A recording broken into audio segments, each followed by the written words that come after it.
Halo guys, kembali lagi bersama gue Nandi. Pada video kali ini, gue akan membahas salah satu film thriller yang berjudul Let It Snow 2020. Tidak pernah lupa, gue selalu mendoakan agar kalian dan keluarga bahagia serta sehat selalu ya. Film dibuka dengan memperlihatkan sebuah pemandangan dari pergunungan bersalju yang berada di negara Georgia. Tidak lama, scene langsung beralih lagi kepada sepasang kekasih bernama Mia dan Max yang berencana untuk liburan panjang. Sembari menikmati suasana bersalju, mereka juga berniat untuk berseluncur pada esok hari. Kebetulan, selama berada di wilayah ini, mereka pun akan menginap di sebuah hotel terdekat yang harganya sendiri tidaklah terlalu mahal.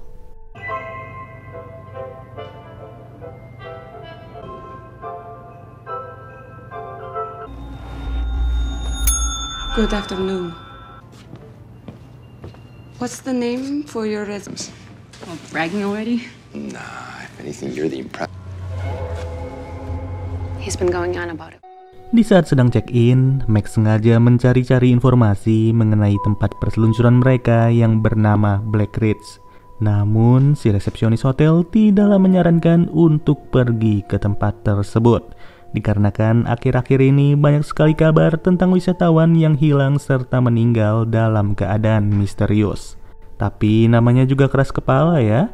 Jadinya Max masih saja ingin pergi ke sana dan ia juga memesan sebuah helikopter untuk mengantarnya bersama Mia pada esok hari.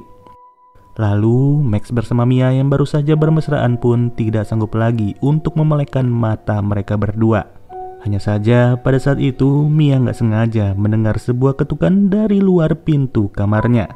Setelah dibuka, ternyata ketukan itu berasal dari si resepsionis yang lagi-lagi menyuruh mereka untuk tidak berkunjung ke Black Ridge.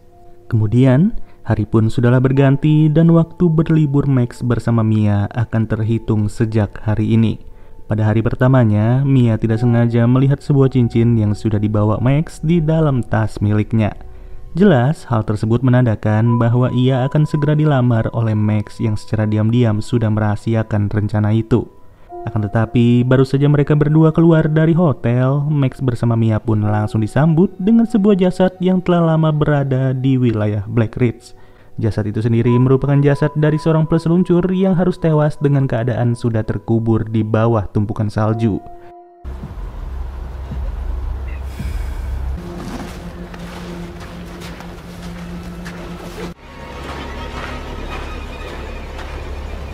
Belum diketahui pasti apa penyebabnya, tapi yang jelas mereka berdua pun diperingatkan untuk selalu hati-hati apabila berada di wilayah Black Ridge. Apalagi, jangkauan sinyal tidak akan terdeteksi sama sekali di wilayah tersebut yang secara geografis sangat-sangat jauh dari pemukiman penduduk. Dalam momen seperti ini, nggak banyak yang bisa dilakukan oleh Mia untuk menghadapi kekasihnya yang betul-betul keras kepala.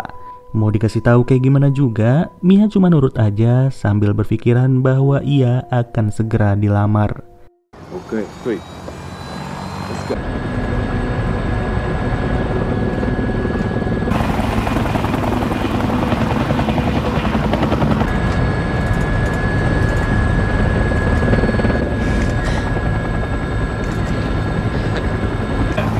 That's the Black Ridge on the left. Singkat waktu, sepasang kekasih itu pun sudahlah diantar ke wilayah Black Ridge yang pada saat ini tidak lagi dikunjungi oleh para peseluncur. Lain halnya dengan Max dan juga Mia yang langsung aja meluncur dengan begitu semangat.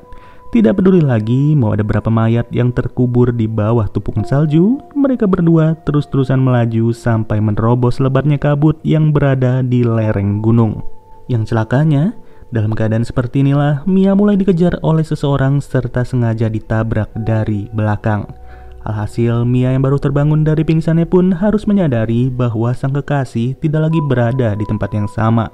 Udah diteriakin sekencang mungkin, tetap saja Mia tidak mendapatkan sautan dari Max yang sudah hilang secara misterius.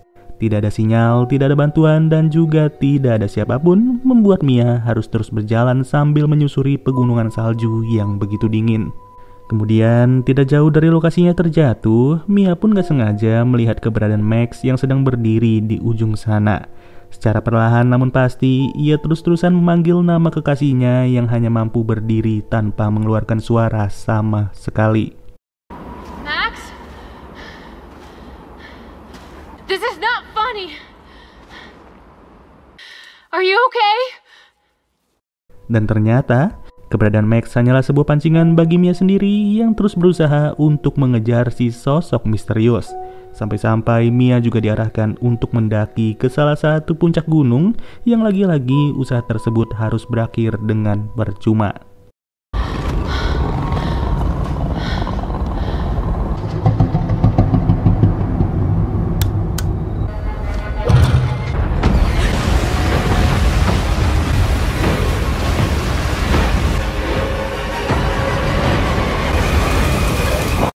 Tidak sampai di situ, Mia yang masih berada di bawah tumpukan salju pun harus mendapati lagi sebuah cobaan.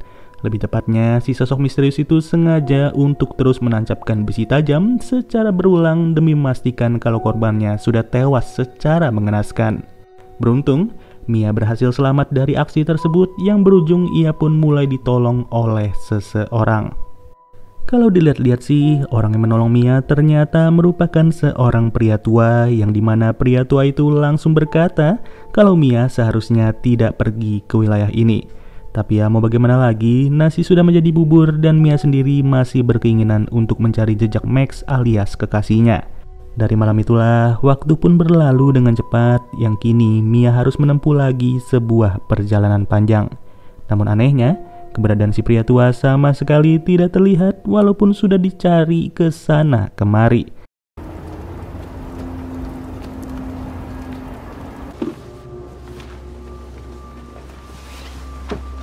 Dan yang bikin makin mengganjal, bukannya Mia menemukan si pria tua, dia malah nggak sengaja melihat sarung tangan milik Max yang sedang berada di halaman rumah tersebut.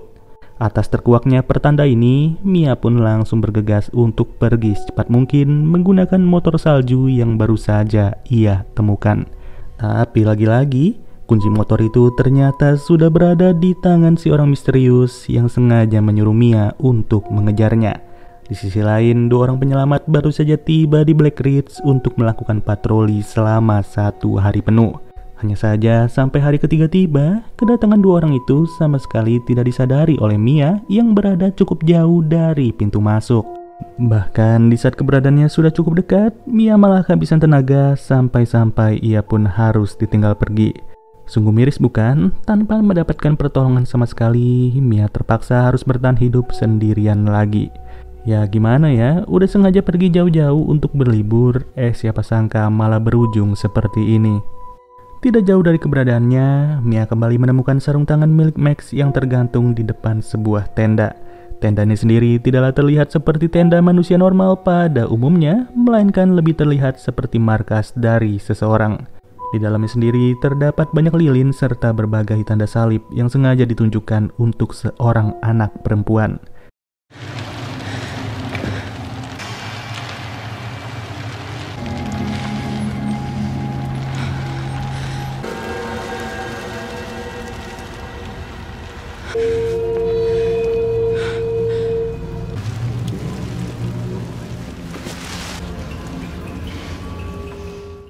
Dan ketika dimasuki lagi lebih dalam, betapa terkejutnya Mia setelah ia melihat keberadaan si pria tua yang sedang tergantung lemas dengan mulut yang dipenuhi darah. Seketika itu juga, pria itu langsung menyuruh Mia untuk berlari sekencang mungkin demi menghindar dari kejaran sosok tersebut. Dalam keadaan seperti ini, tidak banyak yang bisa dilakukan oleh Mia selain berpacu dengan waktu. Ia juga harus pintar-pintar untuk bisa memanfaatkan situasi demi mencari keberadaan Max yang sampai saat ini tidak jelas posisinya ada di mana.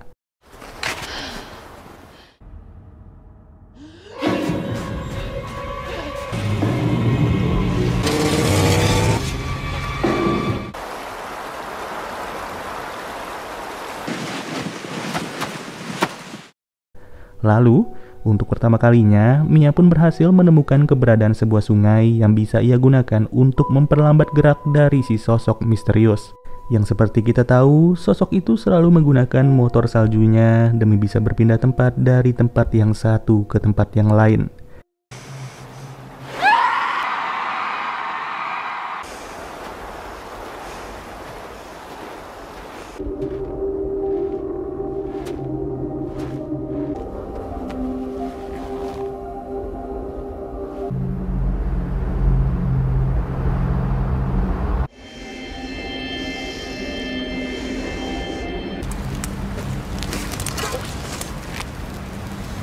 Ketika hari berganti, waktu pun semakin cepat berlalu dan tidak terasa kalau sekarang ini Mia sudah bertahan sampai hari keempat.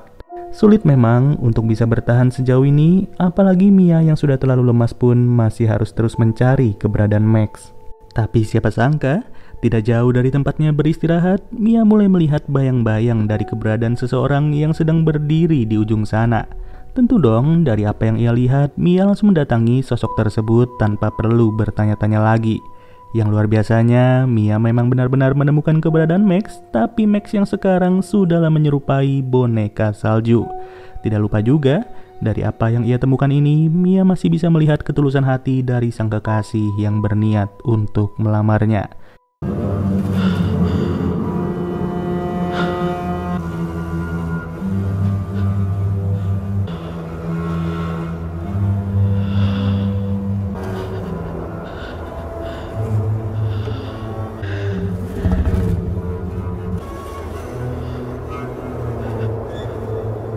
Think I'm ready for everything.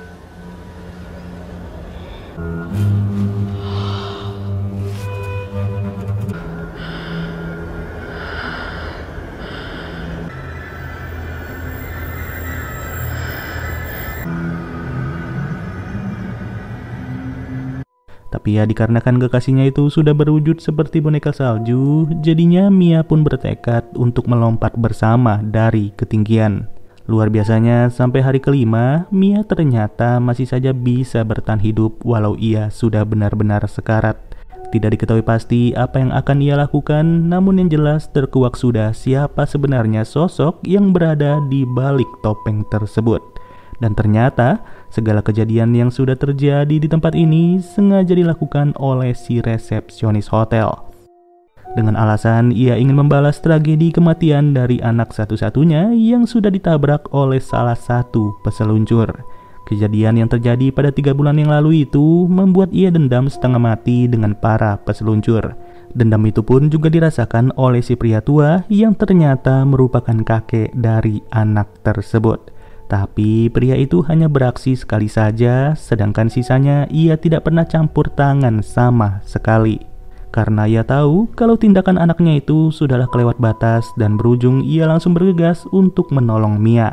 Sampai-sampai di hari terakhir dirinya sendiri juga harus menjadi korban dari aksi gila yang sudah dilakukan oleh anaknya. Oke deh guys, mungkin segini aja pembahasan alur cerita dari film Let It Snow 2020. Sampai bertemu lagi di video berikutnya. Gua Nandi cabut dulu. Dadah.